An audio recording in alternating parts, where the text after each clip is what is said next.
Okay, this is Moshe coming to you from Israel in the Galilee. And today's Tuesday, the 20th of May. It's 7:35 in the morning. There was a lot of news today. It took me some time and I slept a little bit past my deadline.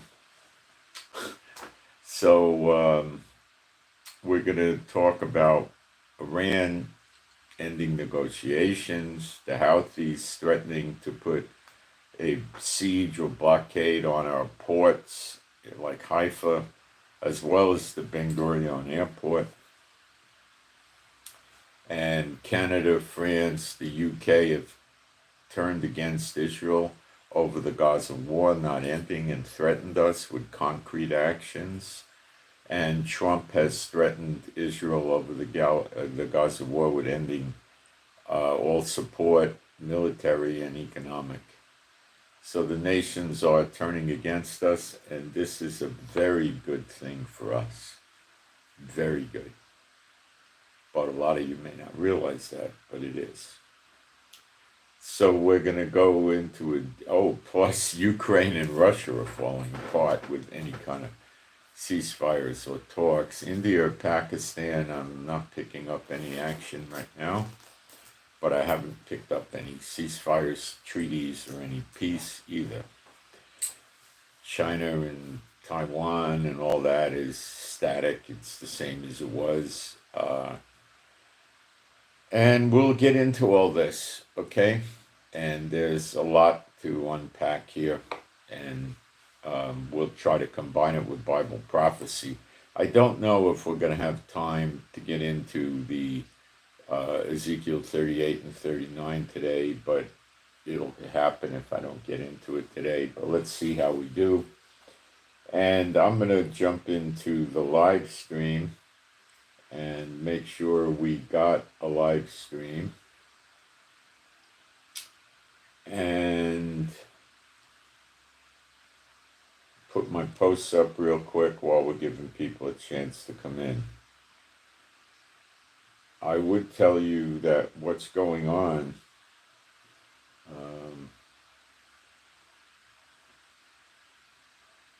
prophetically is rather big. I mean, extremely big. Okay. Let's see if the live stream's kicking. Prophetically is rather big. Yeah, we got plenty of sound and picture. We've got mods here, good. Get rid of the lunatics. Okay, I'm going to get my posts up real quick, so I'm not going to be talking.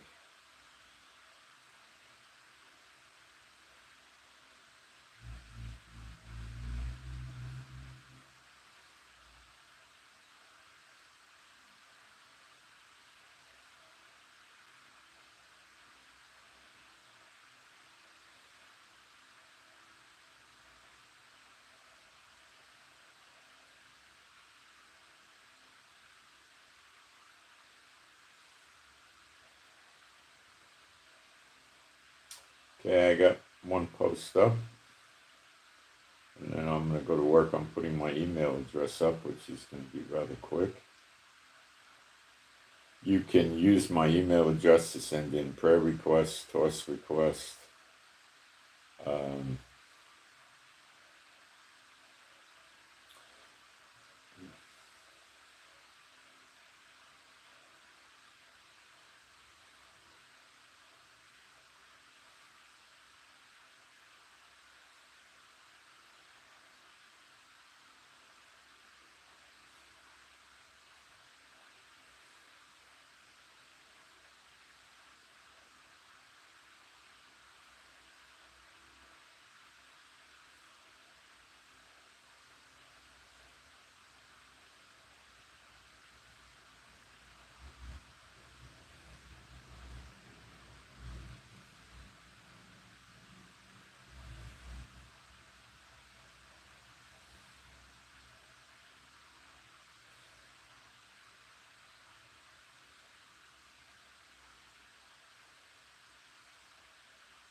I got a typo.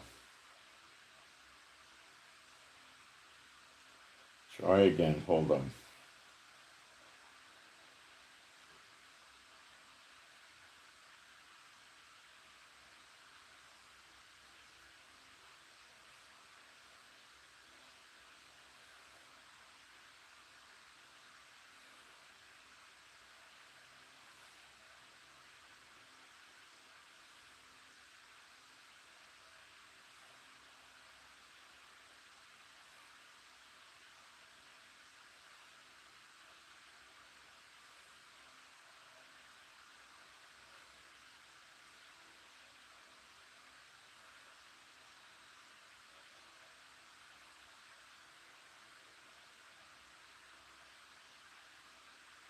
Okay, I'm finished. I'm going to do some praise, being an Old Testament, New Testament believing saint.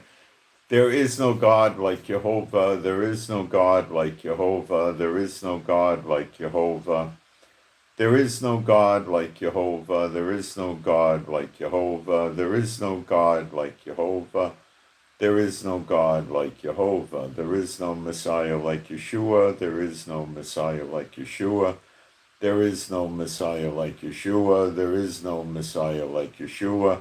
There is no Messiah like Yeshua. There is no Messiah like Yeshua.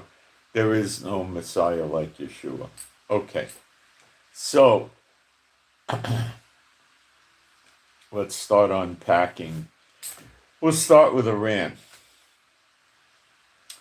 So there was supposed to be ceasefire or nuclear treaty talks with Iran on the weekend, Saturday, and I think they had it scheduled for 1 or 2 days, Saturday and Sunday, and Iran said there's no need to continue negotiations. Then they threatened. They threatened to attack Washington, D.C.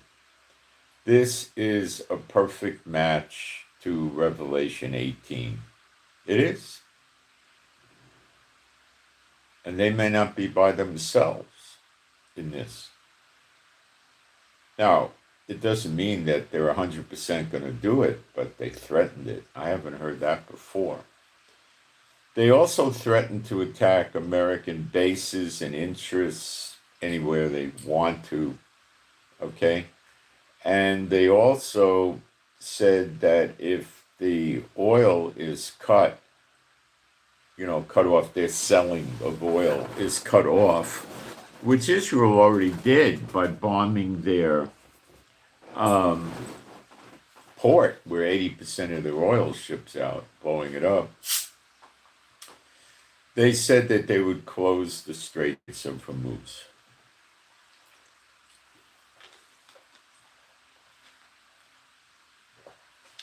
The Straits of Hormuz is a piece of land jutting over across the Persian Gulf, close to the border of Iran. It's a pincher point, okay, like the Houthis use in Yemen. I would say, beyond a shadow of a doubt, Iran can use missiles and drones launched from the land of Iran to hit the Straits of Hormuz ships rather easily. Now, they would probably use mobile missile launches. This is short-range missile work. There's no magic here, okay? And they would hit the ships. They would swarm attack the ships. Now, you got to remember, swarm attacking an American destroyer, a missile cruiser, an aircraft carrier is rather difficult, putting it mildly, okay? And they could shoot back. But attacking oil tankers, they don't have maneuverability. They're huge. They don't have sophisticated defense. They don't have defenses against missiles or drones.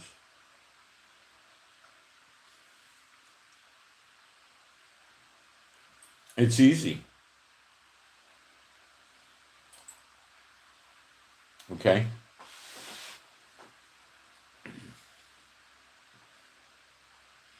What would the implications of that be? Well,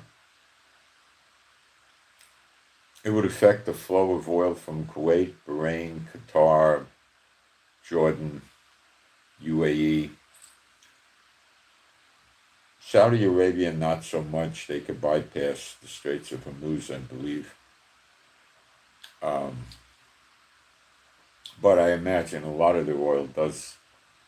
Well, that it would cut off a lot of oil, and they wouldn't have to attack the other countries. Now, what they're doing is throwing down the gauntlet to America. They don't believe Trump has the guts to stop them. Now, Trump could easily sink their warships, okay? But not so easily when you add in missiles and drones coming off the land of Iran. They could be coming out of missile cities, which I don't believe Trump can destroy. They could launch drones from mobile platforms, and they definitely could launch missiles from mobile platforms. And they have mobile radar. So are they capable of sinking and destroying the oil tankers? Oh, without a doubt. Could Trump stop it? No, I don't think so.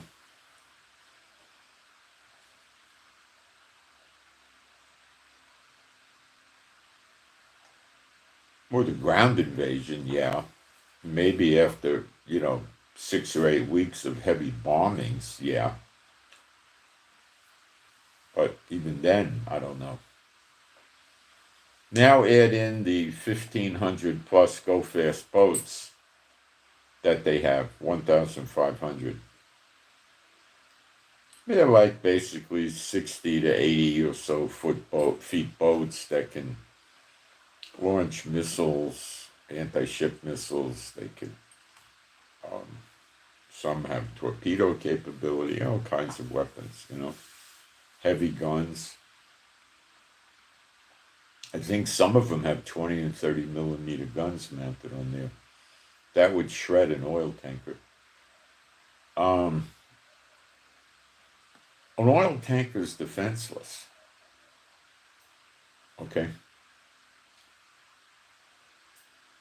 And it's a huge target. I mean, a small one might be 450, 500 feet. A big one might be 1,000 feet, 900 feet. These are big boats. They're high up out of the water sometimes. They're wide. They don't go that fast. They can probably make 20, 25 knots, I suppose, which is not fast. A military boat from America could probably get 40 plus knots. The go fast boats go much faster than that.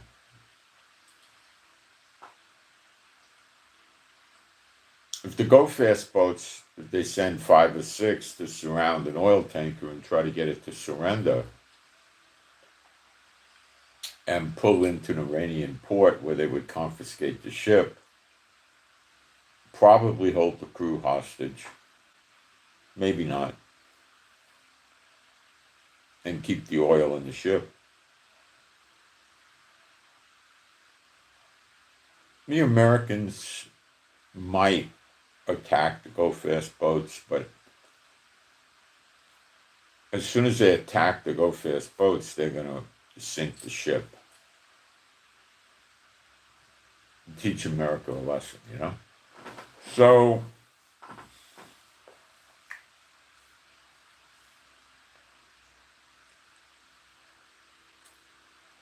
it brings us back to what the heck does Trump do now? You need to understand that now Trump is over his head big, okay? And he probably doesn't know what to do. His knee-jerk reaction might be, although I think it's futile, to talk nice to Iran and try to bring them back into the talks. But what Iran is saying is they don't want to have any limitations on their uranium production and how strong the uranium production is, and they don't want anybody telling them what to do and all that stuff. So they've had it with America. They bought time, they bought many weeks, which I told you and many other people were saying was the case. And I also said Trump was trying to buy time too, because he doesn't know what to do. The other day, Congress, 200 members of Congress said they're going to take nothing less than the dismantling of the nuclear facilities of Iran, which America wants to witness this destruction. And, this was coming from Rubio, Witkoff, it was all over the place, right? So,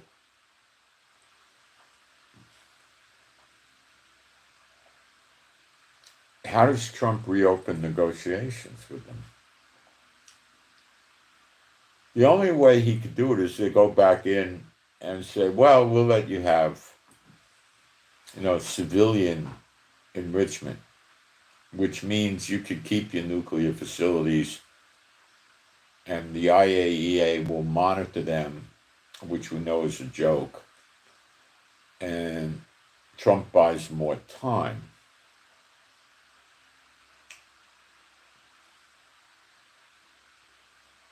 Iran will take that as a surrender by America. And they may not agree to that because they figure they got America, and why give in? That is a problem for America.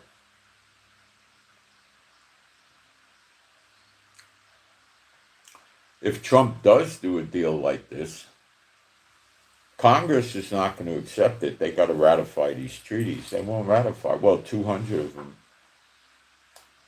which is from the Senate and the House, are saying they're not going to ratify it. So it may not ratify. So that would be a way for Trump to buy time while he searches for a way of destroying these nuclear facilities and the missile cities, more important, and taking out their mobile radar and their mobile missile launchers and their missile cities and all of this. It's a monstrous problem for Trump and the Pentagon.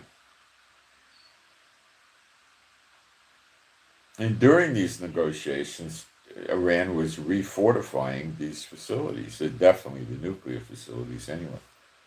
I think the missile cities built into the sides of mountains is not really necessary to refortify. They're already fortified.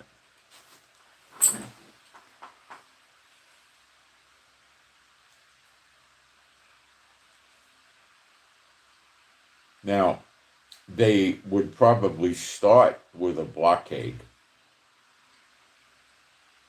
in the Straits of Hormuz, and if that failed for some reason, which I don't see why it would, they could start attacking the oil refineries, ports and piers, military bases in America, stuff like that.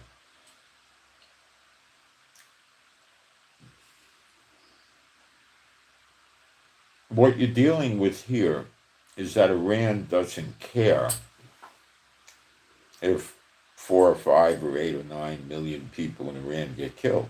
They don't care. The key people will be underground, safe, with plenty of food and water and medical and everything else. So they're not that worried.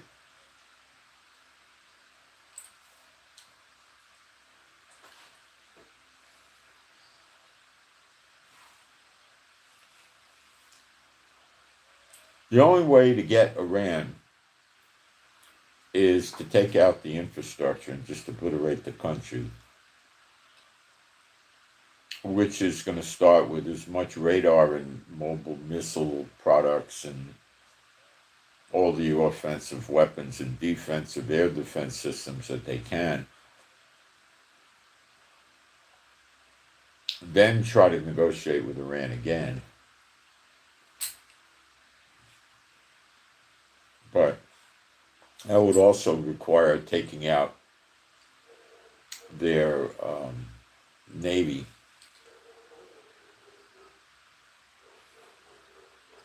It's a big job.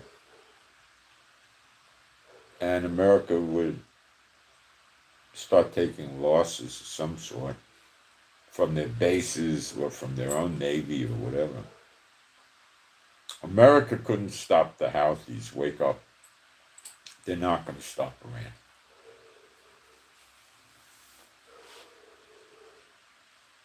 Sure, if they brought 500,000 soldiers over with 4,000 or 5,000 tanks and 1,000 aircraft, yeah, they could try a land invasion in Iran, which would take years.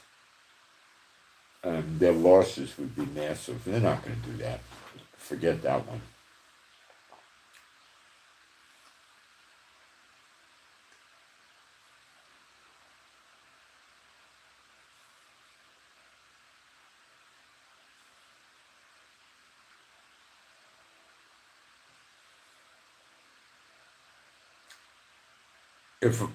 If Trump attacks Iran, trying to hit military targets, he can hit plenty, but he's not going to hit the ones that count. Takes out all their ports and piers, takes out their airports, things he could hit, he's going to hurt them, but he doesn't understand, or maybe he does, and doesn't know what to do with a bunch of lunatics like Iran, with a lot of high-tech weapons.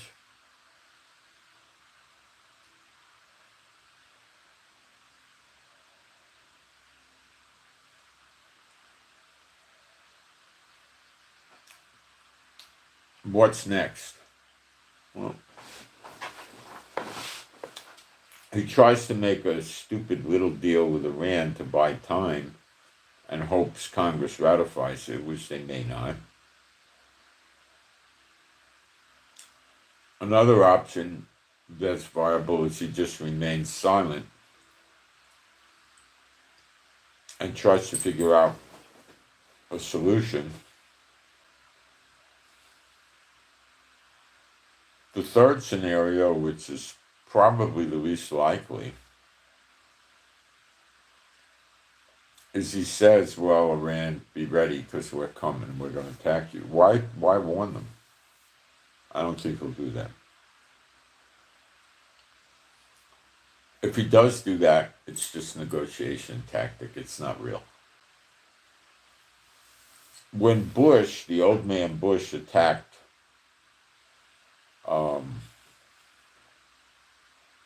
Iraq, he got on the air and he said, well, we're going to attack Iraq. I'm not going to tell you when, where, or how, but it's coming.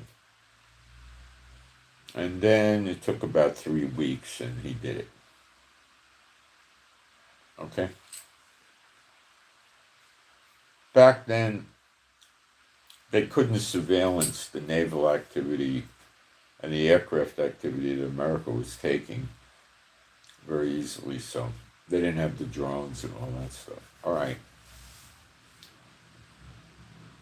China and Russia and North Korea are hanging back and watching this very carefully.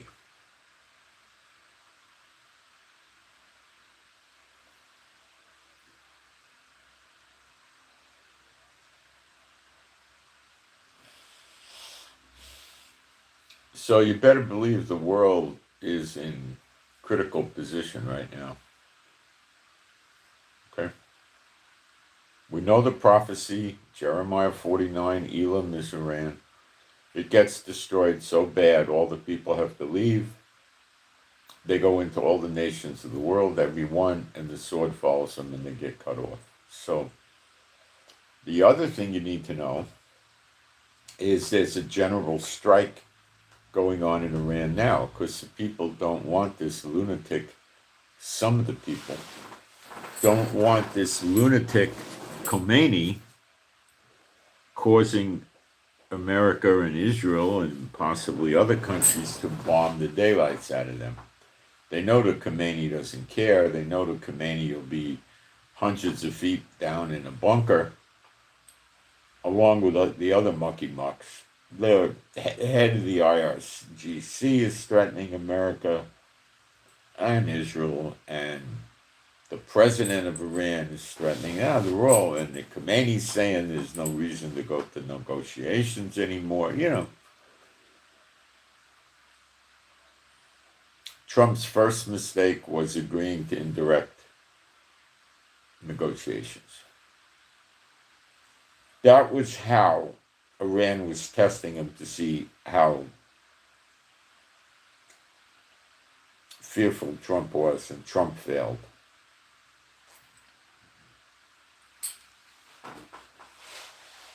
Trump bounces around all over the place with, we might take this, we might take that. He's confused. He doesn't know what to do. He doesn't have an answer. His only answer would be to bomb the daylight side of the infrastructure in Iran and make the country uninhabitable, which is the prophecy. Now, in the prophecy, it says enemies destroy, so it's plural.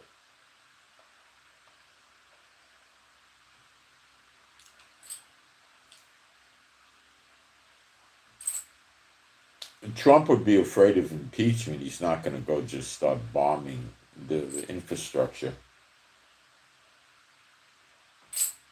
He's going to have to bait or pull Iran into the first attack.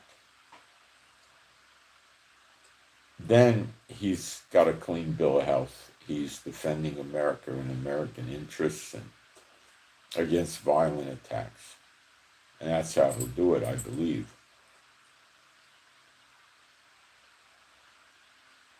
Now, you could see a lunatic situation where Iran closes the Straits of Hormuz,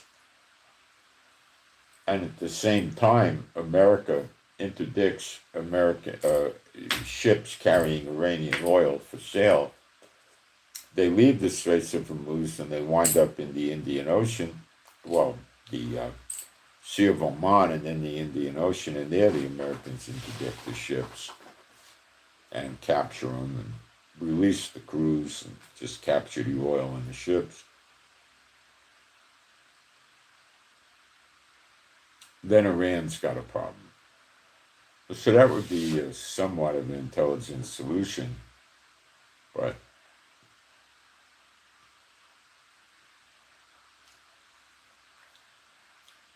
rationality is going to go out the window. We know that Iran doesn't fall from civil war, okay? But it might have a civil war. A general strike depends how long it goes,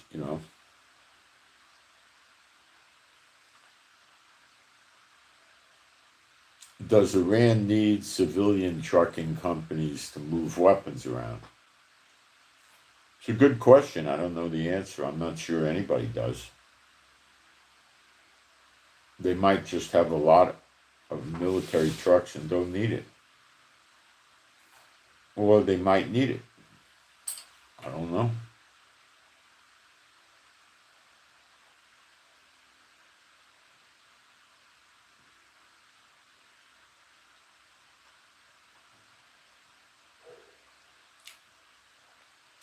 Although nobody's talking about this, you got to take into account the sleeper agents.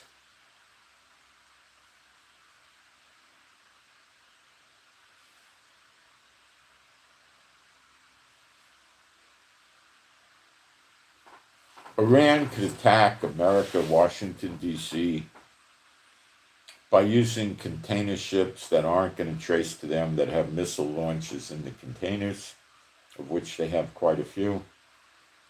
And the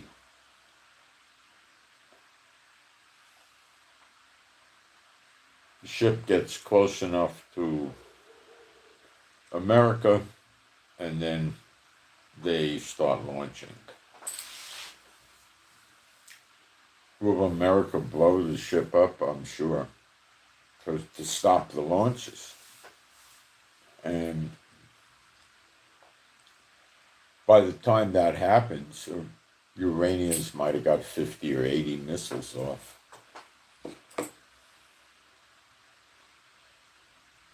And there might be more than one ship. They might have 3 like that are pounding in. And also launching drones.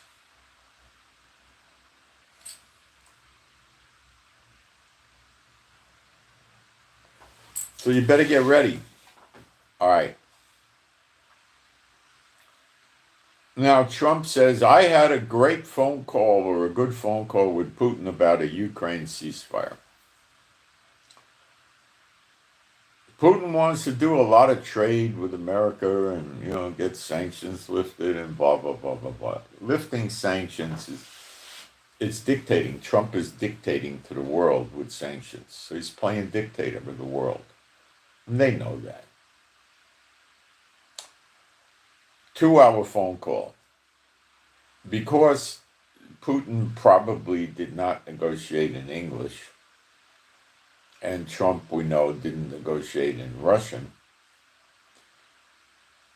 English would go to the translator in Russia, who would take the English, put it into Russian, pass it on to Putin. Okay? Putin would then ponder it for, I don't know how long, maybe a few seconds, maybe 2 or 3 minutes. Then he would make a response to the translator in Russian, who would then relay it to Trump in English. So the 2 hours, probably half of it was dedicated to the translations, okay?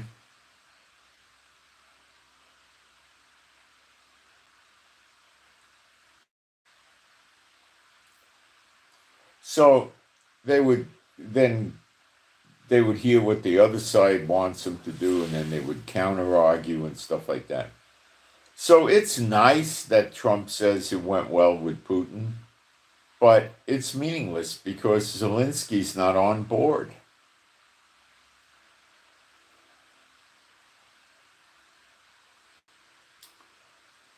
That's a problem. Can he force Zelensky into it? No, because Europe is supporting Zelensky. They want the war to keep going. Well, Trump doesn't have a lot of tricks in this one. People are going to be very sorry very shortly, I would say this summer, that they ever heard the name Donald Trump.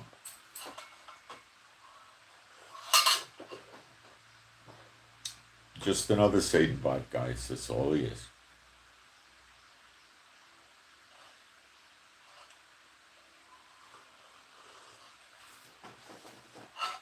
So with the Ukraine-Russia conversation with Trump and Putin, probably an hour of the 2 hours was translation issues. Then they gave each other retorts and told each other what they were. Probably, 30 minutes of it was real. So if they were both talking English or both talking Russian, it would have taken 30 minutes, All right. Trump says this stuff all the time. It doesn't mean anything. Okay? Putin is shining Trump on. We know that by his previous actions in recent months.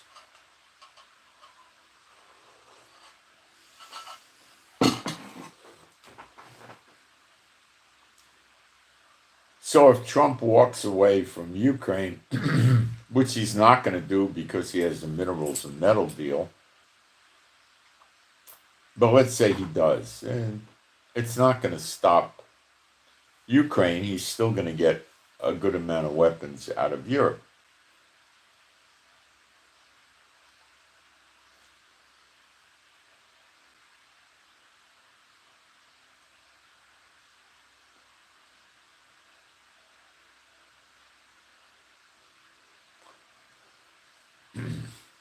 So that situation has deteriorated.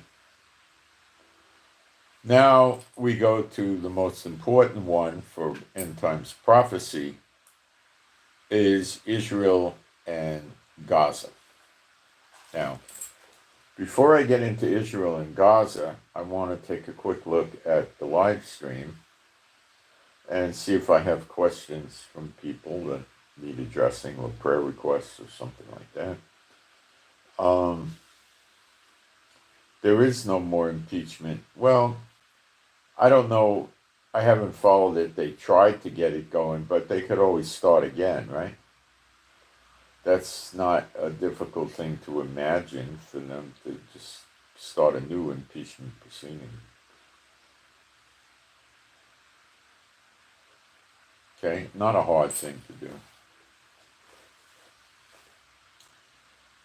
Let's set the stage in Israel so you understand some of the things that are going on here that the newspapers don't tell you. But I think France, the UK, Canada, and Trump are well aware of these things and they don't like it. Netanyahu has 3 criminal cases for corruption, basically, that have been going on for several years, probably 4 years or something like that. And he keeps stalling them. And he doesn't go into court and testify. So the cases don't move forward. Oh, I can't come. I got security issues with the wars. He did that the other day. So then he doesn't go to testify, and the criminal court has to just go on hold, waiting till they can get Netanyahu in there to testify, which is going to take a long time, a lot of testimony. And he keeps ducking out. He did it the other day. He had security concerns, couldn't show up. The court can't do anything about that. We're under attack. They have to listen to that.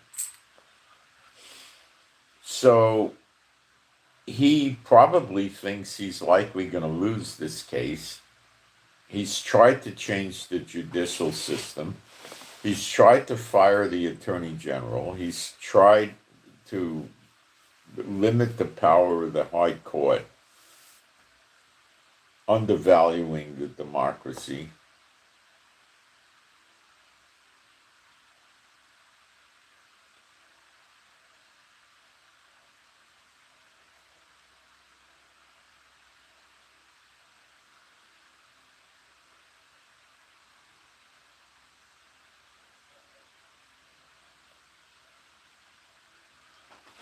So Netanyahu is grasping for years now, trying to figure out what to do. Syria's not fighting, Iraq's not fighting, Lebanon's not fighting, and Hamas is making occasional feeble attempts. The only one really fighting us is the Houthis, and they're pretty far away, and there's not a lot Netanyahu can do about that, except every now and then get the air refueling tankers ready and send some jets there and bomb some infrastructure. He can't get their weapons disabled. Neither can Trump.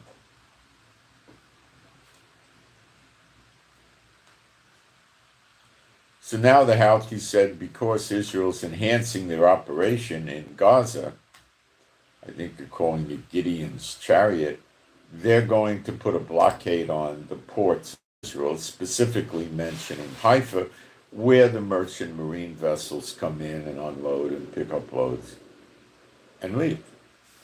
Now, they're not going to take their fleet and go over there and do a blockade. What Navy fleet? They don't have anything adequate. So they're going to start launching missiles at the boats with attempting to see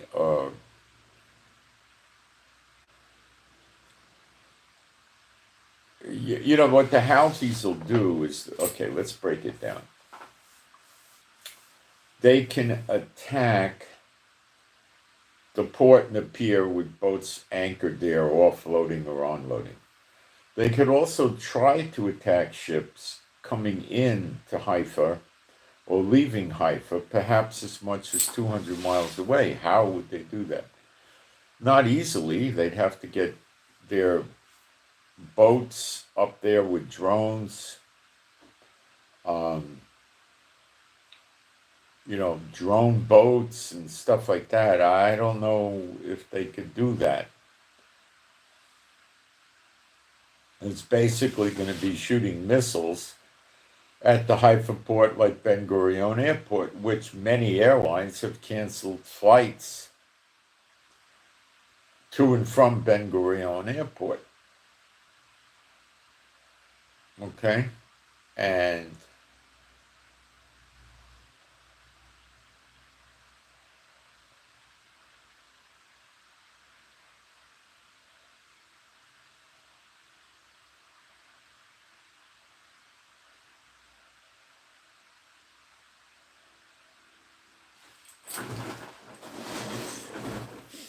so they're going to cause a blockade, and ships are going to be afraid to come into Haifa. Planes are afraid to come in. So what they're trying to do is put a siege on us, as per Zechariah 12. Okay? And goods are, we're gonna start sucking wind for goods.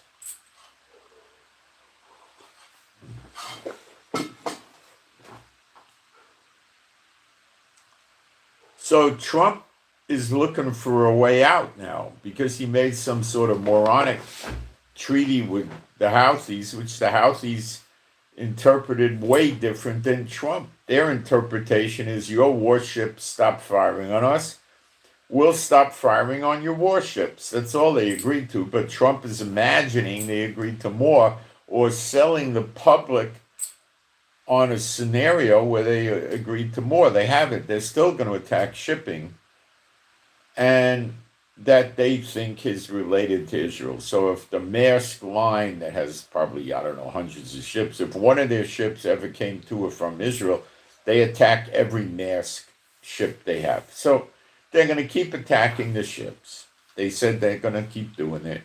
They're shooting at the Ben Gurion airport every day, and they said it's a success because we drive 1 million or 2 million Israelis into their bomb shelters in the middle of the night. And that is a success. That's all they can achieve. They can't get a hit, okay? By now, they probably pushed close to 40 missiles at us, and one landed outside the Ben Gurion airport and detonated. So they get, a factor of, what are we, 95, 97% effective. So but they're going to do the same thing with the ports. They're doing the other airport now in a lot. If they can get enough missiles headed that way, they're going to try that one also. So Israel has 2 international airports. One is Ben Gurion, which is really between Tel Aviv and Jerusalem, and the other is in Eilat. And they're going to, and they have been successful in scaring the airlines away. They tell the airlines that they're putting a no-fly zone over Ben Gurion Airport. And since they don't see the missiles not flying towards Ben Gurion, they cancel their flights.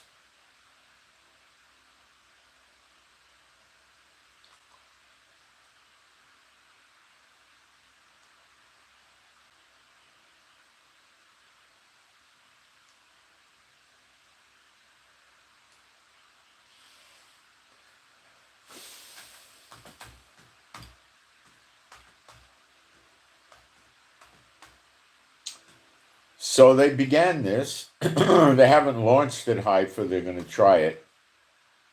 Haifa is a more difficult shot than the airport. The airport's in central Israel. Haifa is a rough cut 15 or so miles from Lebanon, up north on the Mediterranean. That's a much further shot. Well, not much further. Maybe it's another 60 miles or something like that. Um, let's see how it works with them. The mere fact that they threatened it could cause ships to deter away, although I haven't heard any ships canceling yet.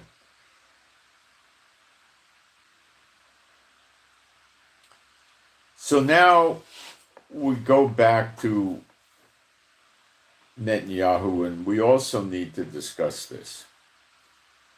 Israel is in danger of not a civil war like the North versus the South, okay? I don't think, but maybe, and I'll tell you where the maybe is, okay? But, the people in Haifa are not going to kill the people in Netanyahu. The people are not trying to go kill each other in Israel. That's not the case, with a caveat that I'll get to. But the people are opposing the Netanyahu government badly. A lot of people are, I say a lot of people, probably 1 or 2 million people in Israel are aware of the fact that Netanyahu's dragging out the war, maybe 3 million. Because the soldiers are, telling the people when they come home on leave, they tell their families, their friends, their neighbors, that it looks like this jackass is dragging out the wars.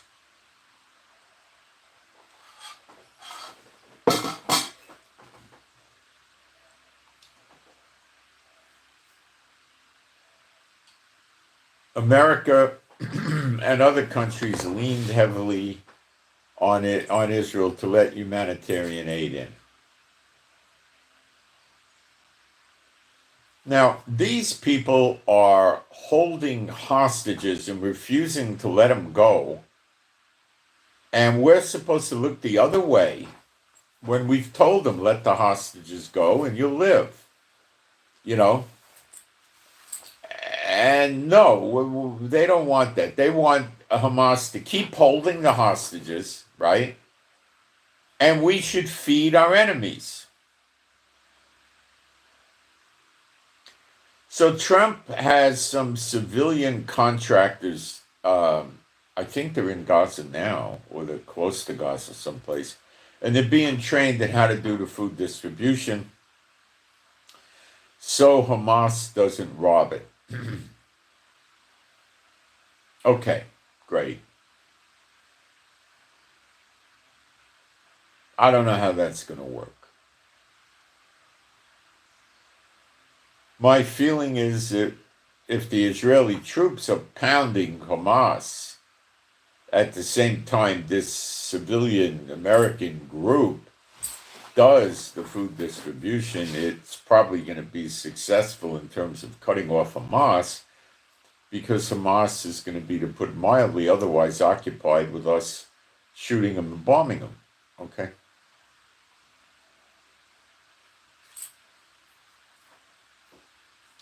Hamas has threatened to do more October 7th invasions of Israel, worse ones.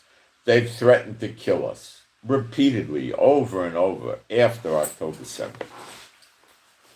Yet they want us to let Hamas live, apparently. So now, the people want to get rid of Netanyahu badly, but the first remedy for that is a vote of no confidence. But Netanyahu's hanging on in there. Smotrich and probably Ben-Gvir would be the same, but Smotrich said that the distribution of the humanitarian aid, as long as you make sure it doesn't get into the hands of Hamas, which is what's going on now, he's not going to oppose that.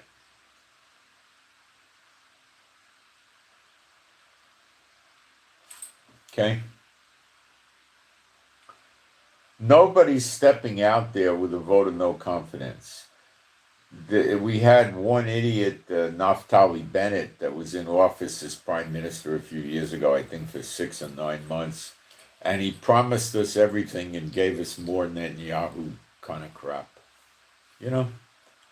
Another Satan-bought liar. It's just no good. So if they get rid of Netanyahu, who are they going to get? They're going to get another Satan bot, who's going to have a different paint job on the outside, but on the inside, he's going to be as rotten as they all are.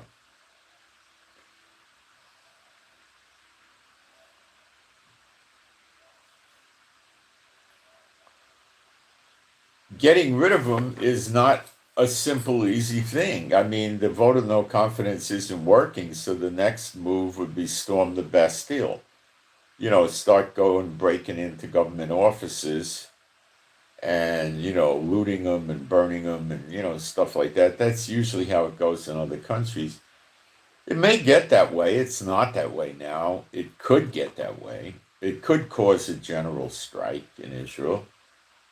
That would be more likely, that government workers that are in unions and supermarkets and banks and other stuff like that just shut for a day.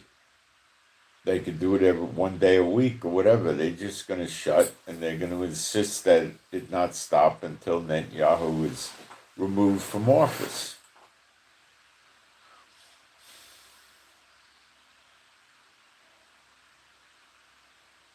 Okay? That's not going to help them. Cursed be the man that trusteth in man. They're trying to get a different man. It ain't going to work. Okay? If it comes to pass, which I don't know if it will, I don't think so, my own self, it's not going to give Israel any deliverance. Now,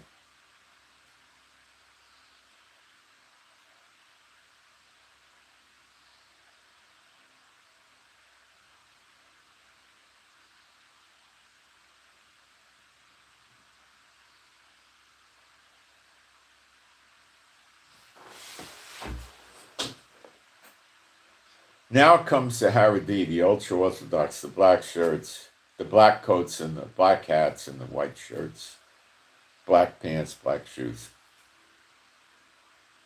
They're doing everything they can to stay out of the draft. And the Supreme Court and the Attorney General have asked Netanyahu to show cause why he has not yet drafted them. And he didn't do anything. Oh, I got my war. So he doesn't care about the Supreme Court or the Attorney General,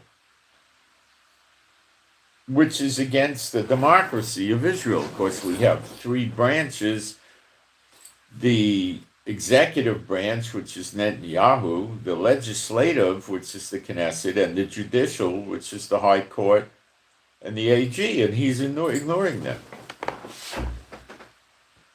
If he drafts the Haredi, they're going to try to form another coalition against him and throw him out of office. So everybody would like that, most specifically the Attorney General and the Supreme Court, because he's trying to get rid of them.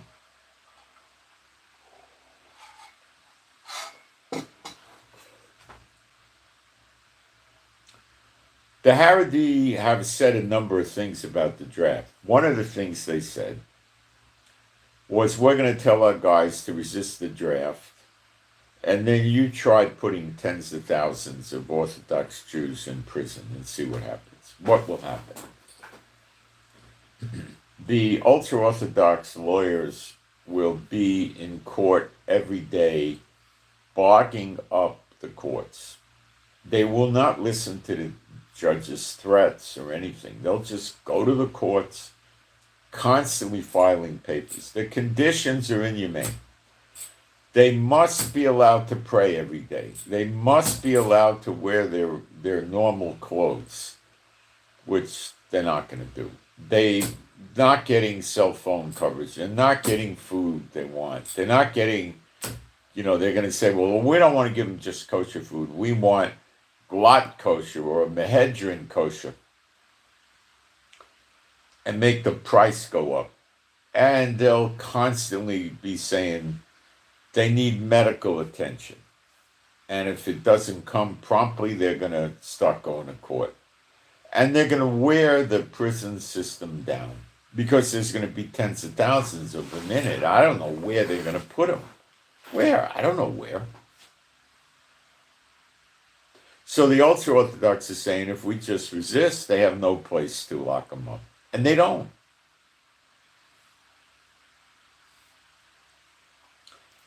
Now, Israel might build some camps, out of tents and fence them in and have a few police there to guard them, not that many.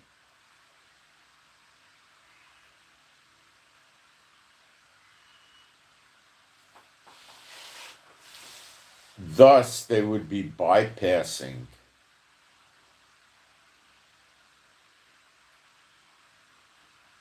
Well, I mean, I don't know if Israel would do that. The ultra-Orthodox would go crazy. As soon as Trump starts drafting them or putting them in jail for not going in draft or whatever, they're going to form another government and they're going to hook up with other political entities and do a vote of no confidence against Netanyahu. And they're going to make the other party they join agree to keep them out of the draft, which is going to be a problem for the other government because the Supreme Court and the Attorney General are not going to let that happen. And the people in Israel are mad as all get up. You want us to send our sons and daughters in to get killed while you go to the yeshiva and pray, and you got that crook Netanyahu to increase the amount of money that we, the people of Israel, have to give you while you sit there in these places and pray. Now, they don't pray like we use the word. They have a prayer book, and they read prayers. That, in my opinion, and you'll probably agree, is not prayer. You don't read a prayer. They teach the people to pray psalms. Psalms are not prayers. You don't read a prayer out of a book, be it the book of Psalms or be it another book that they wrote. They don't believe too much in the Bible. They believe in the Talmud, and the Talmud is not the Bible, and it contradicts the Bible in many ways, not only with the Messiah, but many, many ways. And they follow the Kabbalah, which is basically Jewish witchcraft in a nutshell. And this is what they're all about, okay? So the people in Israel say, well, our sons and daughters get killed and wounded while you guys hang around and pray. Come on, you idiots. So another threat coming from the Haredi, and I believe there's 1.2 million of them living in Israel, is that if this draft thing gets pushed, they are going to go out of Israel. Now, believe me, if you're talking 50,000 or 25,000 ultra-Orthodox, Israel has no prisons for them. And, I mean, what are they going to do with them, So what the Supreme Court was telling, or the AG or the Supreme Court was telling Netanyahu was put sanctions on him. In other words, their bank accounts get frozen. Their credit cards get frozen. Things like this. Make it very hard for them to function. So the other ultra-Orthodox will have them use their credit cards and their bank accounts and do it that way. But it's a tremendous inconvenience. And if you're going to let somebody under sanctions use your bank account for the sake of them beating the sanctions, your bank account will get sanctioned. So it's going to be, there's a problem here. But it's not going to be one Israeli shooting another Israeli. This is, except for the Haredi. They are very mad at the Haredi. They could start persecuting the Haredi. Okay? How? They walk down the street, they'll spit at him, curse him. Will the Haredi fight back? Yeah, I don't know. Maybe it'd be feeble, but they might. Do they carry guns? That's an extremely rare thing to ever see. Super rare. Okay?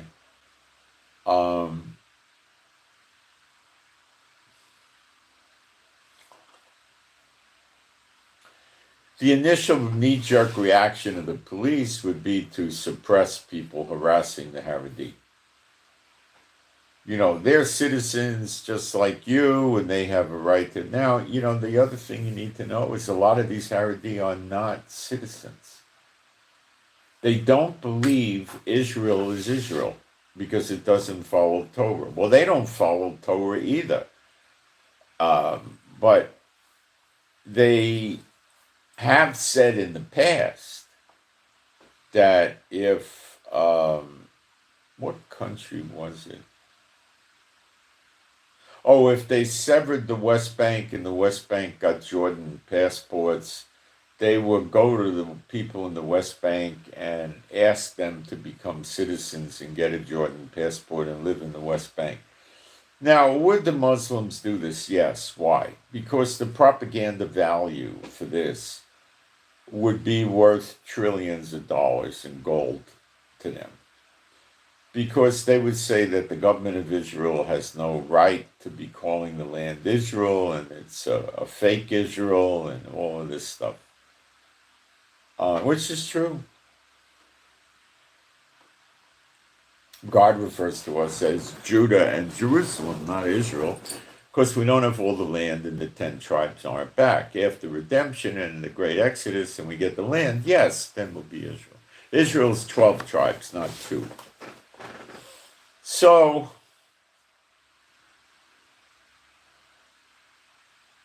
there is no West Bank thing to go to, so what might the ultra-Orthodox do if they're going to leave? And it would have to be fast, and I don't see it as feasible, to be honest with you, because time's so short. But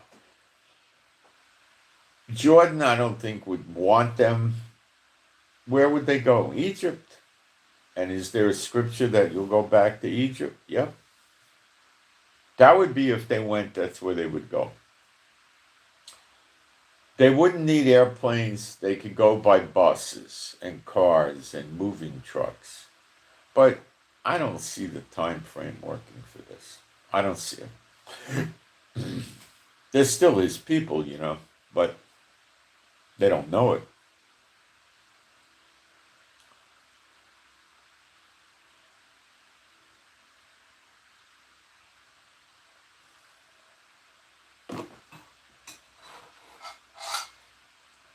So I'm not high on the, and when they were talking about it, it was a year ago. I don't see it. I see more them trying to do a vote of no confidence to get rid of Netanyahu is the knee-jerk reaction.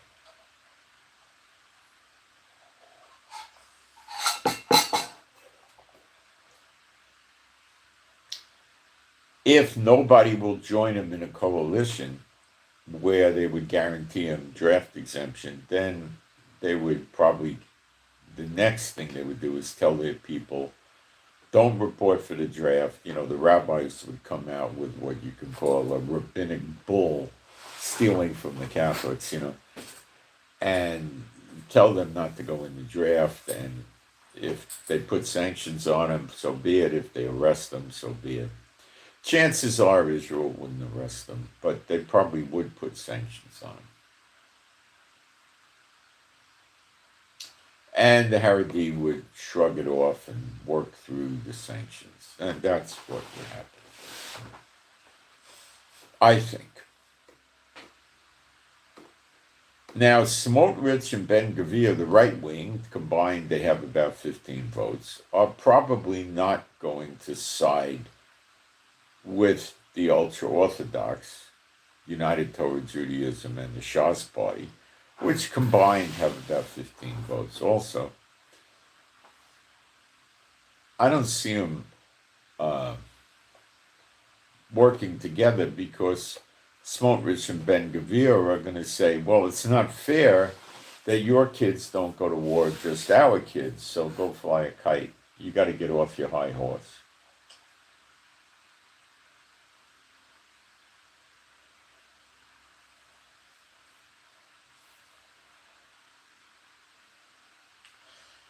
There is a chance that the Haredi could rise up against the government, and they would send their people out to protest, block highways, maybe throw rocks. I don't know. I don't know what they would do.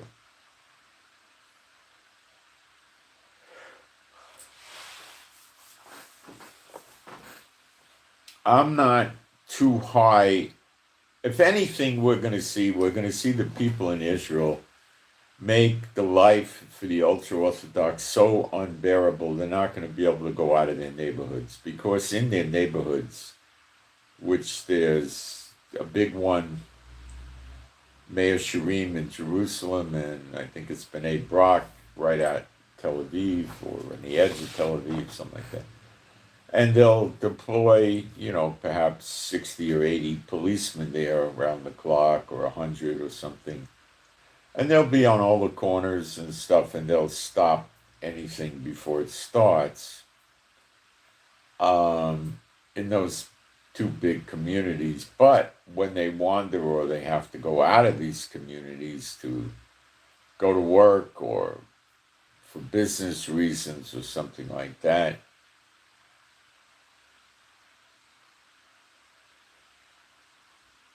they'll be harassed. People will spit at them, curse at them, knock their hats off, knock their yarmulkes off.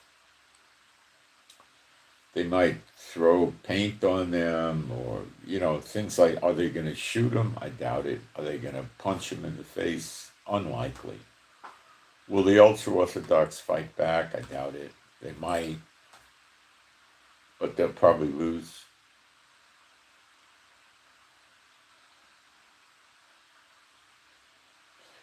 Not very many Israelis are going to stand up for them because they know it's a grievous injustice that the Haredi got by taking advantage of this living, breathing moron, imbecile Netanyahu and corrupting him so he could stay in office and avoid his criminal cases. So there's a snare on Netanyahu, obviously, these criminal cases. Now, Netanyahu's got another problem. Let's say Netanyahu says, okay, I don't want to go to jail. If there is no Israel, then there's no justice system and I don't go to jail, and decides to save his neck, he's going to destroy Israel or set it up for that. Is he capable of that? Yeah, he's a narcissist. He's a lunatic. He's mentally ill. Yeah, he's in an impossible situation for almost 2 years now, and he keeps thinking he's going to get himself out of it. He's not. He's not going to get himself out of it. And if he gets himself out of this frying pan, he's still in God's frying pan, and he's going to be severely punished for what he's done. Okay? So he has no way of getting out of any of this. Okay? But he doesn't want to give up. Evil, rotten, mean, narcissist. Okay. So he could provoke Iran, for instance. He could do a lot of things.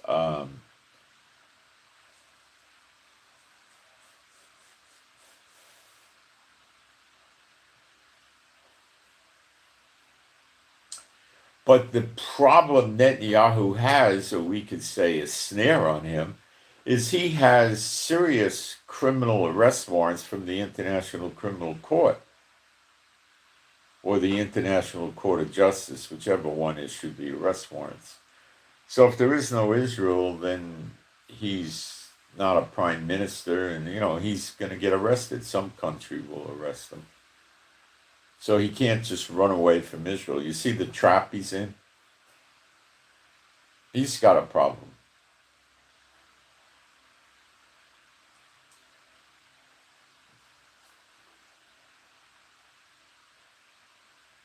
He's got a problem.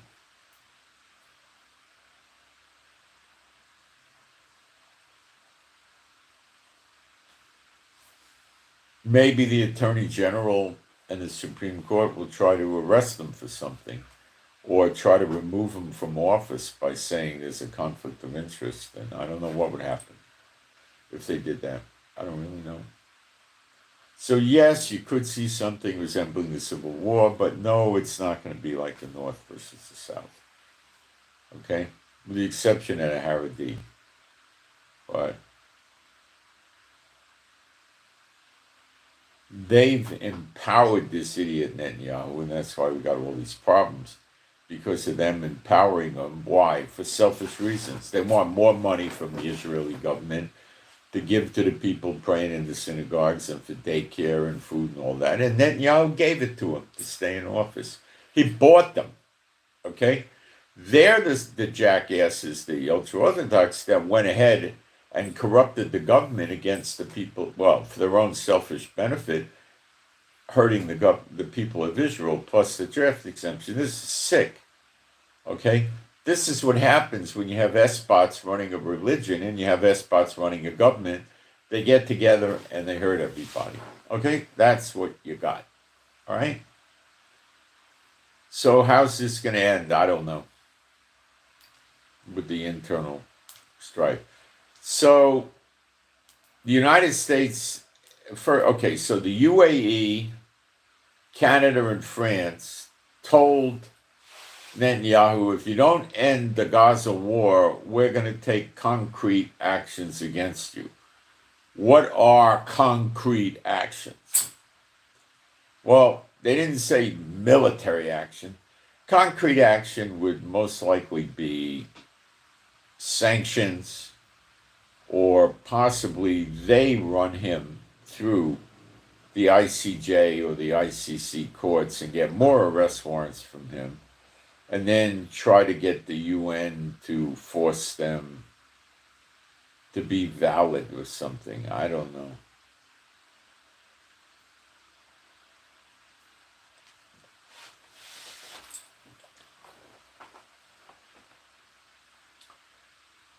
So they'll put sanctions on Israel, which is consistent with Zechariah 12. They might take part in a siege. What do I mean by a siege? They can put warships by Israel to stop ships from coming in and out of Israel. And if they do that, and they're serious, which they will be, the Houthis would be more than happy to stop firing missiles at the Haifa port. They would say, well, you're doing our work for us. We're certainly not going to attack you, so we rescind any and all missile attacks on the Israeli ports. So that's the end of that, right?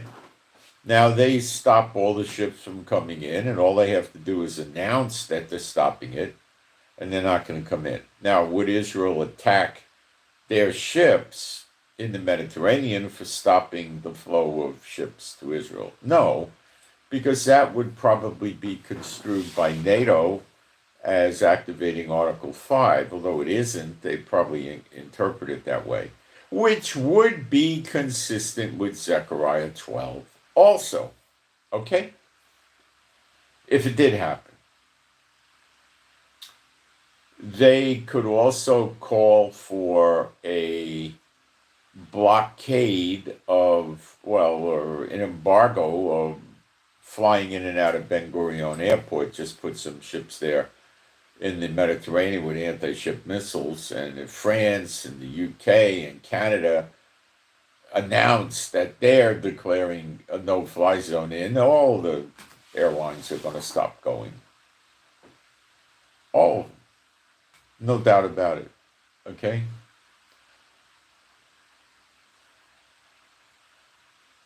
That's heavy-duty sanctions and consistent with Zechariah 12.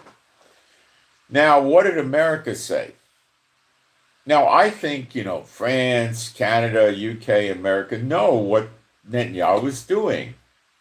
Their intel people have explained it to them. They probably are talking to people in the Israeli government that oppose Netanyahu, and they're teaching them what's going on. I'm sure of that.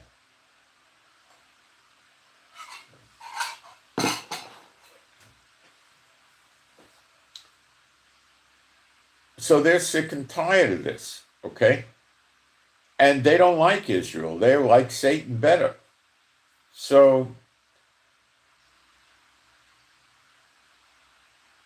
the United States told Netanyahu that if he doesn't end the war in Gaza, They're going to end economic and military aid. So we got Trump going right back to where Biden was. He's just another S-spot president, and I'm telling you, by the end of the summer, you're going to wish you never heard the name Donald Trump.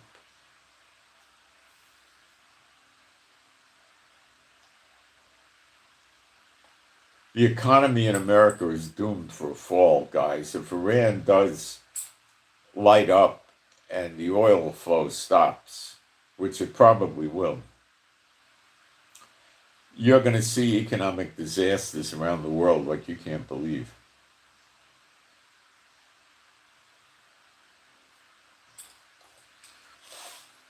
So what does Netanyahu do? He takes a crappy peace deal from Hamas. That's easy. He already told the Israeli negotiators in Qatar to stay there. So he's going to try to push Hamas for as good a deal as he could get. And it looks like it'll be 7 to 9 hostages in return for a 2-month ceasefire. But the Hamas people are, you see, these ceasefires are not working in these days. The Hamas people are really trying to bargain for a permanent ceasefire with enforcement from other countries.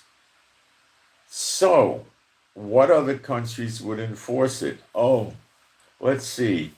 UK, Canada, France, and America. Gee, where did I get that from?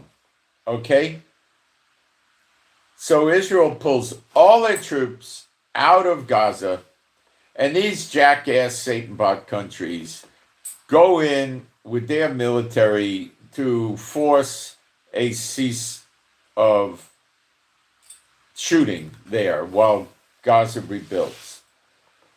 And they would likely open up the crossings between Egypt and Gaza so the weapons would flow from Egypt, and they would probably give Gaza a port so the weapons would flow in the port, and they would probably have them build an airport so the weapons would flow in from the airport, and it would be a brief period of time, and Gaza would start shooting at Israel again, if not trying to cause an invasion.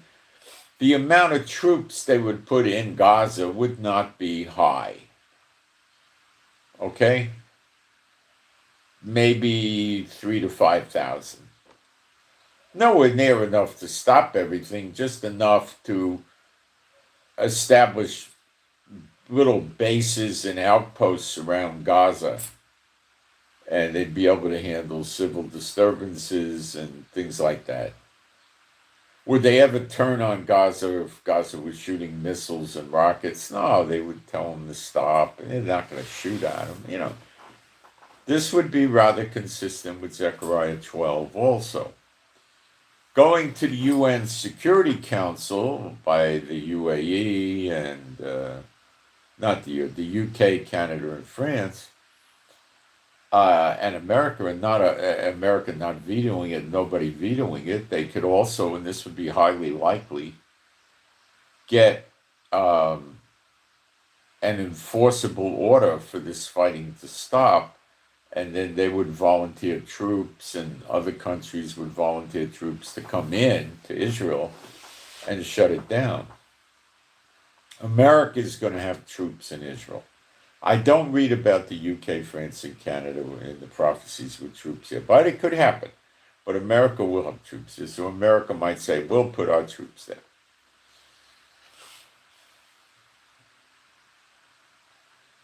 Why does Trump want to shut the Gaza war down?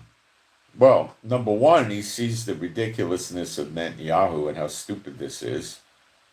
And he's more worried about Iran than Gaza. And Satan, his boss, wants to keep Hamas in Gaza. Those are Satan's chosen people, these terrorist Muslims. They fulfill his will. Who do they want to kill? Israel. Who else do they want to kill? The whore, America, which the beast wants to get rid of, and the beast is Satan's boy.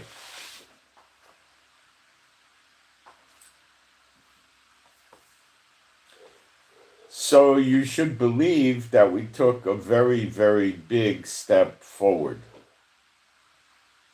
in prophecy and really came from nowhere and extremely rapidly and at the same time.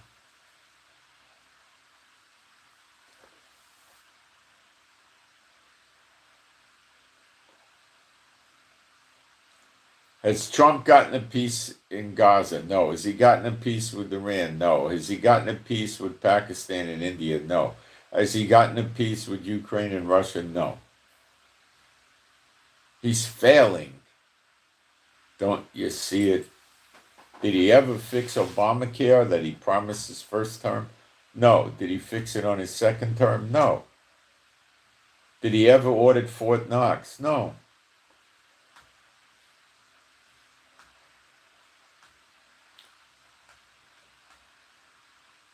All you need is a good doubling or tripling in oil prices, and America's going to be in bad shape economically. He has not even scratched the surface with the illegal aliens of military age, of which there's millions in America. I don't even think he got 500,000 people out of America by now. Maybe 700,000. He got the Venezuelan gangs. Why? Because they were controlling housing projects. He knew where they were. You send the soldiers in, the ICE, the police. You know where they are. You play roundup, and then you send them to Venezuela. But that's not the sleeper agents. Those are the gangsters.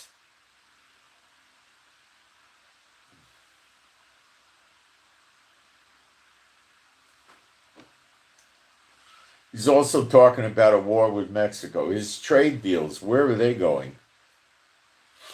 They're not going anywhere, really. I mean, he's got a temporary deal with China. See how long that lasts. I think he's got something with the EU going. I don't know. He's not really doing well with his trade deals. He just talks like he is. He talks like, oh, we got India and Pakistan to calm down. We worked on it all night. Yeah, right. Ukraine, Russia, he's not getting anywhere with anything.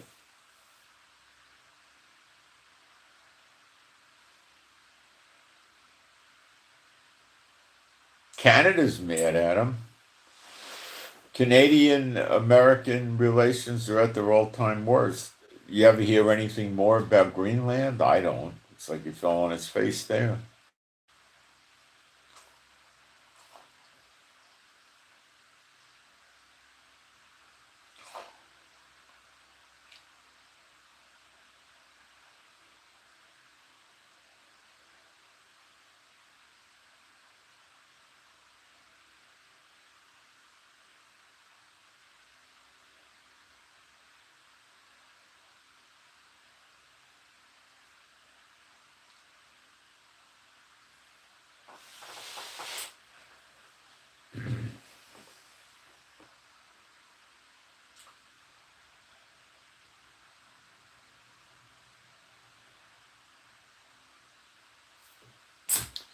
All we can do is watch this thing develop. It's going to happen. The prophecies are going to get fulfilled.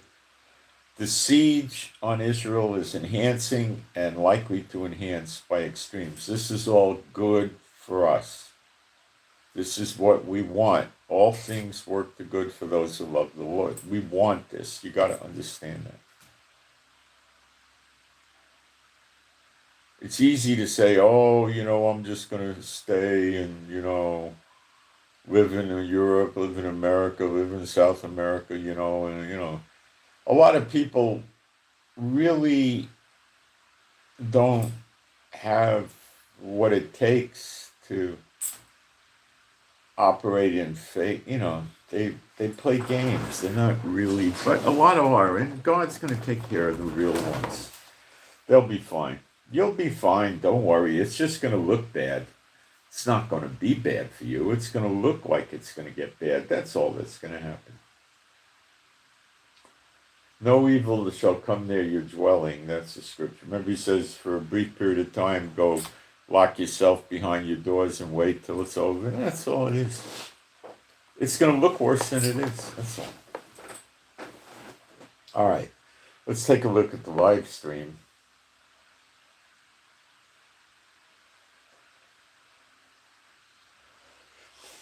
The school of thought with Ukraine and Russia is that it's a proxy war against Russia, Ukraine being the proxy. And the fear is from the secular, not the biblical. The secular is that this could elevate away from a proxy war to the actual backers of the proxy, like France, the UK, and other countries, Germany, and they actually start fighting with Russia. I don't know when or if it'll happen.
Yep. Jehovah brings them together to attack. The end times trigger for all the bad events, so to speak, where they're really good for us, is going to be what happens to Israel. Not Ukraine and Russia, Taiwan and China, North, South Korea, none of that. It's going to be concerning Israel.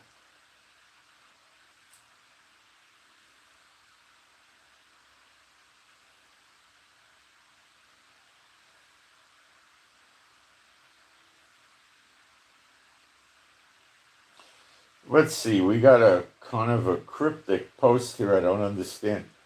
Who is Ephraim, the 10 tribes in Israel today? They're not here, which the TMH speaks of. I don't know who the TMH is in the book of Hosea. They're not here. It's the 10 tribes, Ephraim. Uh,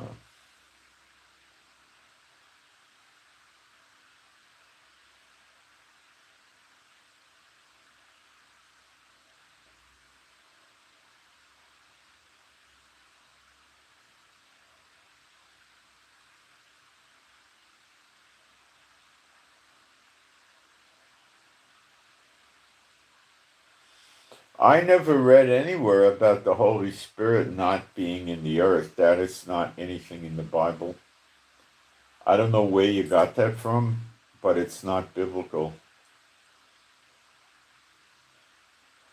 The times of the Goyim is what's happening now. Yeah, sure. Times of the heathen is what it's really saying.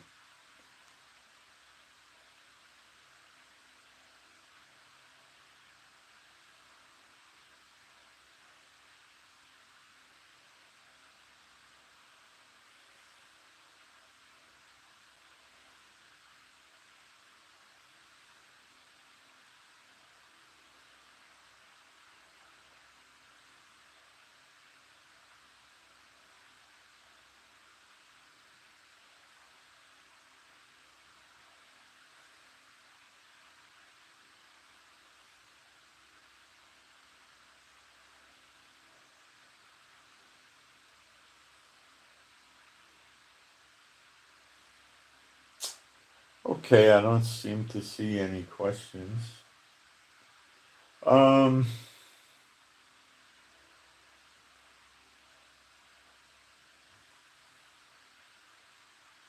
let's see if we have any prayer requests. I can't remember. I'll take a look. We do have a prayer request. Let's cover that. Um, prayer request for BH, Boy Hotel, or Baker Hotel. BH, Baker Hotel. BH, or Bravo. What do they say? Bravo? Okay, we'll do Bravo. Bravo Hotel. BH, Bravo Hotel. Healing for a hernia. Okay? BH, Bravo Hotel, healing from a hernia. Hernias are the things people die with, not from.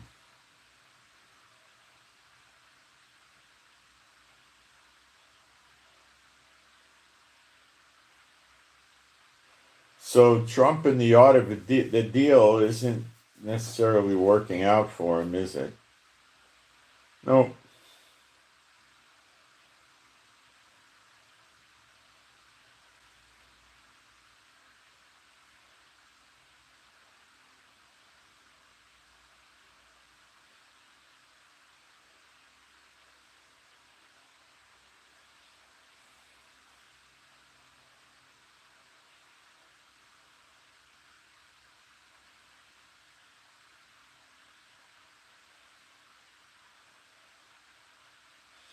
Oh, also the Canada, France, and the UK said that they were determined to recognize a Palestinian state within the framework of the two-state solution.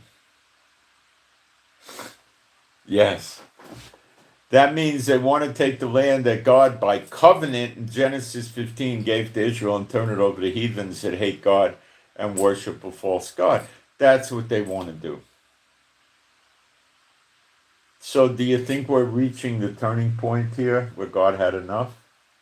Looks like it, but it could still have to, it may still get a lot worse before it happens.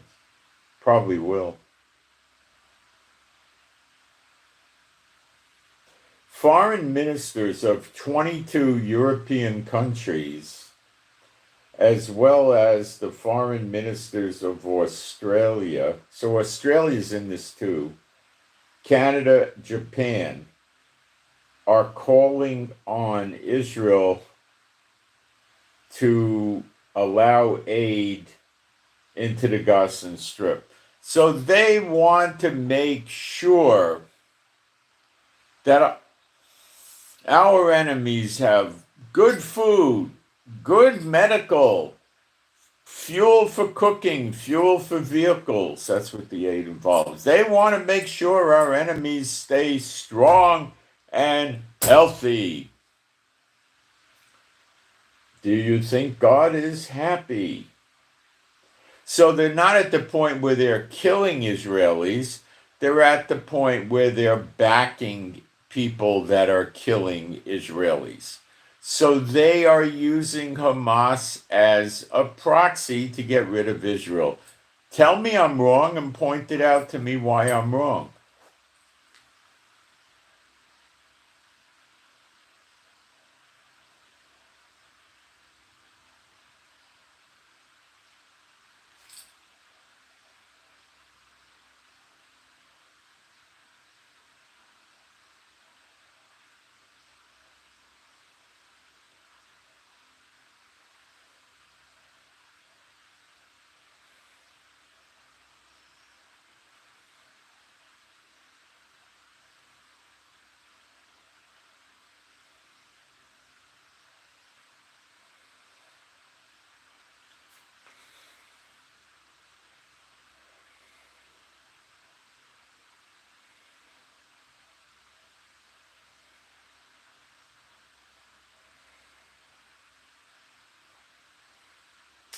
When Trump did his Middle East tour, I told you he was prepping them for a war in Iran, so he may actually attempt to attack Iran. That would be biblical with other countries. So this could actually happen.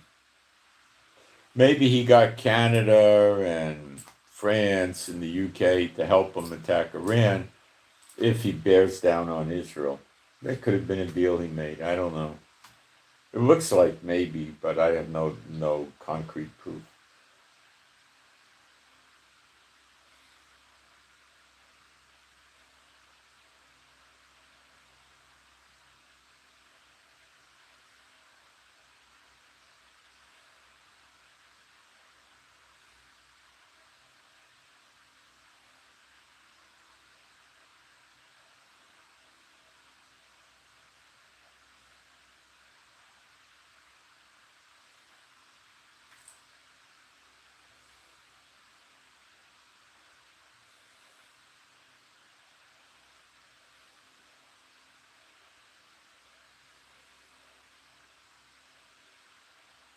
You have to understand the Iranians are not making blind, empty threats to Trump.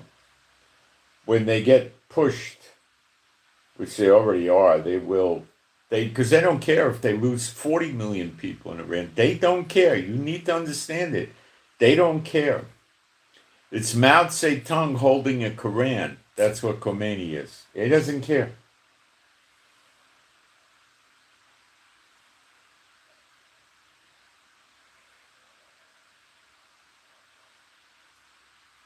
That was good, huh? Mao Zedong holding a Quran. Come on, that was good. Mao Zedong will go to meetings with the Americans and tell them he didn't care if he loses 100 million people. They look at him funny and he says, "No, you don't understand. You think I'm kidding. I'm not kidding. I don't care."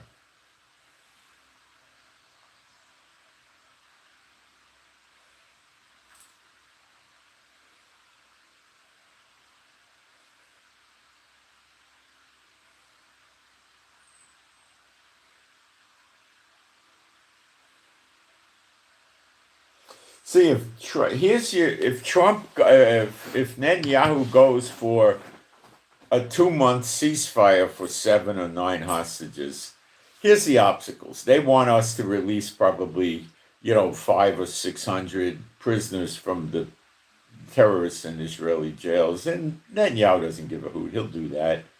They can come back and kill Israelis again another day. That weak moron will do it. It's the permanent withdrawal he doesn't want to do, but he's gonna try to beat them into a deal and give them a temporary ceasefire, I think. But that's a problem for him. Why? Because then the Attorney General, the Supreme Court, are going to say, "Oh, the war stopped for 2 months or 3 months. Come testify in court." And then what does he do? Now he has to attack Iran to stir up the pot someplace else, or attack the Houthis severely every day, or he's got to do something to stir the pot, or he has nothing to tell the court when they say show up in court on Wednesday. He doesn't have a reason. And they're going to accelerate his case as fast as they can to get rid of him before he gets rid of them. They want to get rid of him. Now, if they get rid of him and he refuses to go, is that going to cause a civil war? I don't know. I don't think so.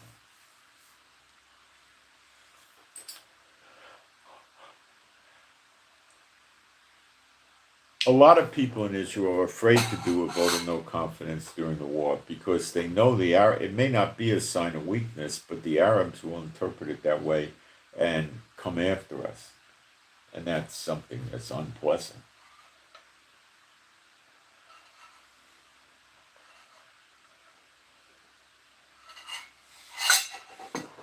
Why did Netanyahu let the Arabs build up in Gaza to the extent they did during his 20-something years as prime minister? You're going to tell me he didn't know about it? The Mossad didn't know? Military intelligence didn't know? I don't believe that. Because he's no stinking good, that's why. He's no stinking good. He's not a friend of Israel. He's not serving the Jehovah of Israel, the God of Israel. He's not. And all these things that I'm telling you today are really good and exciting. And they're good for you if you're a true believer. If you're not, well, nothing's good for you then. You got no future. Okay? But if you are a true believer, these are really good things happening now. And they're coming, you see they're coming at the same time. It's going to get crazier. So if I try to roll into Ezekiel 38 and 39 right now, I'm not going to do a good job.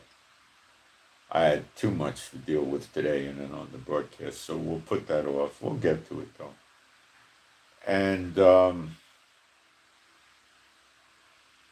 I'll be following everything closely. I may do additional live streams during the day and the days to come, so you might want to subscribe. And I hit 18,000 subs, and I don't think we're ever going to hit 19. I think this is as high as it's going to ever go because all the good stuff's about to come to pass. That's a hunch I have. I'm just saying, I think. So please pray for my wife. It looks like she's still able to get here, but that could change. I don't know. You know, I don't know. So she's sitting on pins and needles right now. Somebody I know, another person, was scheduled to leave Israel at around the end of the month, and that flight got canceled yesterday or the day before, or something like that. So it's still not a good thing.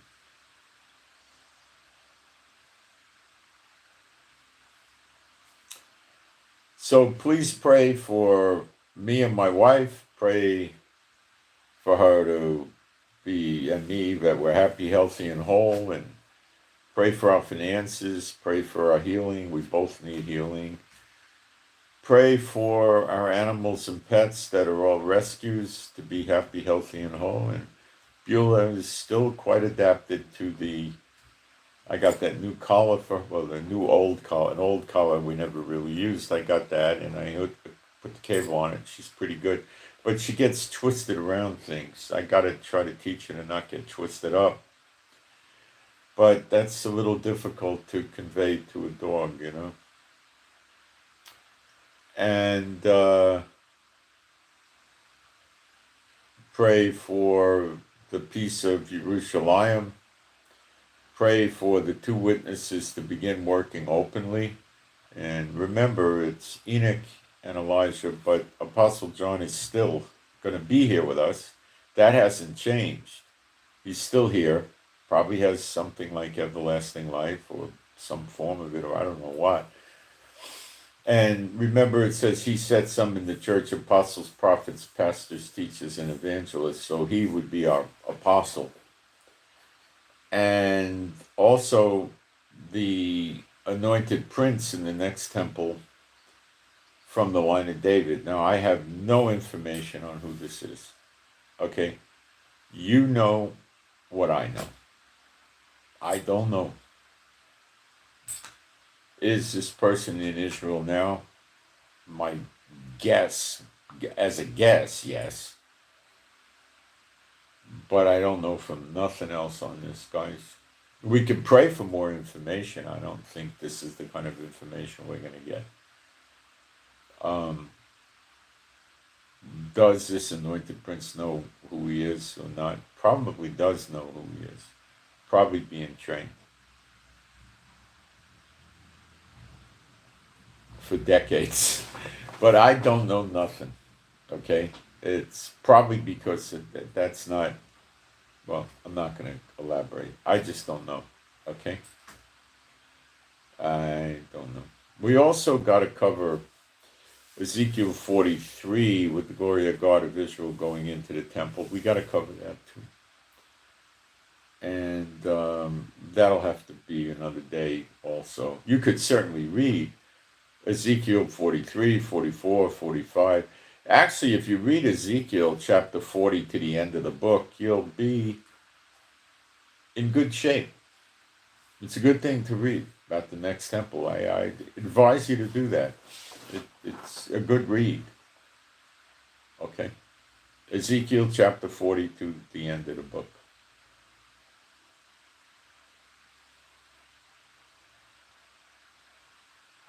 You'll learn a lot. Reading Isaiah 60 to the end of the book, you'll learn a lot. Oh, yeah.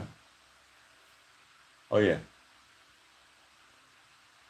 Reading Revelation 20 to the end of the book is also a good idea. You'll learn a lot. And you could read the whole book of Zephaniah. That's brief. That's helpful. All of Hosea is helpful. All of Malachi is helpful. All of Zechariah is extremely helpful. Zechariah is your friend. Okay? You need to read it. It's a great book. A lot of great prophecies. And make sure you stay in the Word, And, look, guys, if you got to work and you got 4 kids and a wife and you got this and that, and let's say you just read a chapter out of your Bible every day, is that enough? Well, it's certainly a lot better than nothing, and it's going to probably be enough. And I can't say it's enough. I'm not the Lord. But it's certainly better than nothing, even if it's just a chapter. If you sit down in the morning, and you probably got to go to work, it's early, the house may be quiet, it may not be quiet. If it's quiet and you take your Bible and you read a chapter while you're having coffee and eating your cereal, your eggs, or whatever you eat, and that's it. And then make sure you pray during the day. Pray in the natural, pray in the spirit. Prayer is prayer. So if you're going to read the word and you're going to pray, you're going to be a heck of a lot better off than if you don't read the word and you don't pray. Believe me. So make sure you're reading the word and praying every day. Now, I know a lot of you aren't going to be able to sit there and read 7 or 8 chapters in the Bible and go slow and study it because you got responsibilities in the world. You got family, you got health issues, you got jobs, travel, blah, blah, blah. You maybe can't do it, You could get a Bible like online or an app or something like that, and you can turn it on and get ear pieces or headphones or something and listen to the Bible being read to you. I used to do that years ago to fall asleep, and I'd go to sleep listening to it. And it was a kind of funny Bible. I think it was an NIV. This is so many years ago, decades ago. And it had sound effects.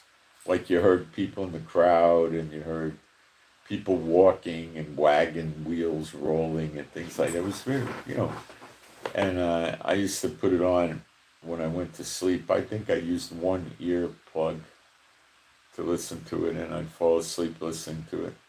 And it was on a cassette, and then the cassette would finish and it would shut off, and I'd stay asleep. It was interesting. You could do that today with phones and other things, and just listen to the word. Faith cometh by hearing, and hearing by the word of God.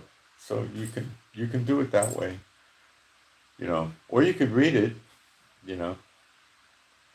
But if you really jammed for time, you could just get into bed a few minutes early, shut the lights, whatever, and plug in an earpiece or a headphone or something like that, and turn it on and listen, And if you drift off and go to sleep, well, what better way to go to sleep, right? So I appreciate your prayers, and I really, really do. Sometimes I think we're riding on your prayers. Pray for my wife. She might wind up stuck in the DOB for a while anyway, and I don't know. I have no idea one way or the other. I'm sitting here watching this stuff develop myself. And pray for the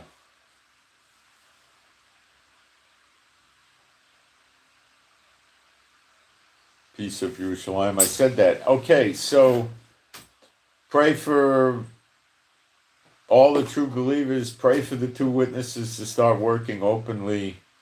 Pray for the temple to come down. And pray that the Lord gives me more insights so we can be more helpful, and I can be more helpful. And I send my shalom to all those who love Yeshua HaMashiach. And I'm out, and I hope you got something from this. Now, because so much is going on, I may be doing more live streams during the day in the days to come, including this day. So you might want to subscribe so you get those notices. It's up to you. And I'm out. Try subscribing for a few weeks. You could always unsubscribe, right? Okay, I'm out.